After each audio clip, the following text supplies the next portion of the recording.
അപ്പോൾ നമുക്ക് ഈ തക്കാളി കുട്ടന്മാരെയൊക്കെ ഒന്ന് മണ്ണിലോട്ട് നട്ടു കൊടുക്കാം. ഒരു തക്കാളി ചീത്തയായിട്ട് കിടന്നിട്ടുണ്ടായിരുന്നു, അത് ഞാൻ ഇതുപോലെ ചെടിച്ചട്ടിയിൽ എടുത്തിട്ടുണ്ടായിരുന്നു. ഇതിനകത്താണെങ്കിൽ മുല്ലയുണ്ട്, മുല്ല ഉണങ്ങിപ്പോയി. പിന്നെ കസ്തൂരി മഞ്ഞളുണ്ട്, അതിനകത്ത് തന്നെയാണ് ഇപ്പോൾ ഈ തക്കാളിയും കിളിച്ചിരിക്കുന്നത്. അപ്പം മണ്ണ് നല്ല ഇളക്കമുള്ളതായതുകൊണ്ട് വേരൊന്നും പൊട്ടാതെ തന്നെ ഒന്ന് പിടിച്ചാൽ മതി, ഇങ്ങ് പോരുമായിരുന്നു. അപ്പോൾ ഞാൻ വെച്ച് കുറേ ആയി തറയെ വെക്കേണ്ട സമയമൊക്കെ കഴിഞ്ഞ് ഇലയും കാര്യങ്ങളൊക്കെ വന്നിട്ടുണ്ടായിരുന്നു. അപ്പോൾ ഞാനൊരു ഈ രണ്ടെണ്ണം വീതം മണ്ണിലോട്ട് ഇട്ട് വെക്കാമെന്ന് കരുതി. അപ്പോൾ ഇതിനകത്ത് ഞാൻ മണ്ണും നമ്മൾ ചകിരിച്ചോറും ഇട്ട് കൊടുത്തിട്ടുണ്ട്. അതിൻ്റെ വീഡിയോ ഇതിനകത്ത് ആയിട്ടില്ല, എടുത്ത വീഡിയോ ആയിട്ടില്ല. അങ്ങനെ അതാണ്ട് എല്ലാം സെറ്റ് ചെയ്തിട്ട് കുറച്ച് മേൽമണ്ണൊക്കെ നമ്മളെ വീട് പൊളിച്ചിട്ടേക്കുന്ന കുറച്ച് മണ്ണൊക്കെ ഉണ്ടായിരുന്നു, അതൊക്കെ വാരിയിട്ട് സെറ്റാക്കി വെച്ച് ചിലപ്പോൾ വാടിപ്പോകാൻ സാധ്യതയുണ്ട്. കാരണം ചൂടും കാര്യങ്ങളും, പിന്നെ ഇത് അത്രയ്ക്ക് വെയിൽ കിട്ടാത്തൊരു സ്ഥലത്തോട്ടാണ് ഞാൻ തയ്യായതുകൊണ്ട് വെച്ചേക്കുന്നത്.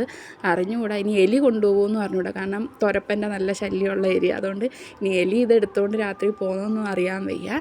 അപ്പോൾ എന്തായാലും നട്ടിട്ടുണ്ട്. ഇതിൻ്റെ അപ്ഡേറ്റ് നമുക്ക് വരും വീഡിയോയിൽ നമുക്ക് കാണാം. അപ്പം കിളിക്കുമെന്ന് പ്രതീക്ഷിക്കുന്നു, വാടിപ്പോവാതിരുന്ന കാര്യം. അങ്ങനെ അത്യാവശ്യം വെള്ളം കൊടുക്കണമെന്നാണല്ലോ, അങ്ങനെ ഞാൻ വെള്ളമൊക്കെ നനച്ച് എല്ലാം നല്ല ഭംഗിയായിട്ട് നിർത്തിയിട്ടുണ്ട്. ഇനി രാവിലെ എണീക്കുമ്പോൾ അറിയാൻ തുരപ്പൻ്റെ വായിൽ പോയോ ഇല്ലയോ എന്നൊക്കെ. അപ്പോൾ മറക്കണ്ട, നമ്മുടെ ചാനൽ കണ്ട് ഇഷ്ടപ്പെട്ടാൽ ആദ്യമായിട്ട് കാണുന്ന ആരെങ്കിലും ഉണ്ടെങ്കിൽ ഒന്ന് സബ്സ്ക്രൈബ് ചെയ്ത് സപ്പോർട്ട് ചെയ്യണേ. ഇനി നമുക്ക് കുറച്ച് ചീരയും കാര്യങ്ങളൊക്കെ ഞാൻ എടുത്ത് വെച്ചിട്ടുണ്ട്, വിത്തൊക്കെ ഇട്ട് വെച്ചിട്ടുണ്ട്. ഇനി അതും പാവി ഒക്കെ ഒരു സെറ്റപ്പ് ആക്കണം. കാരണം വെക്കേഷനൊക്കെ ആണല്ലോ, അത് കുഞ്ഞുങ്ങൾക്കൂടൊക്കെ കാണിച്ചു കൊടുക്കുമ്പോൾ അവർക്കും സമയം പോവും, നമ്മുടെ സമയം പോവും. അപ്പോൾ കുറച്ച് കൃഷിയും കാര്യങ്ങളൊക്കെ ആവാമെന്ന് കരുതി. അപ്പോൾ ടാറ്റാ.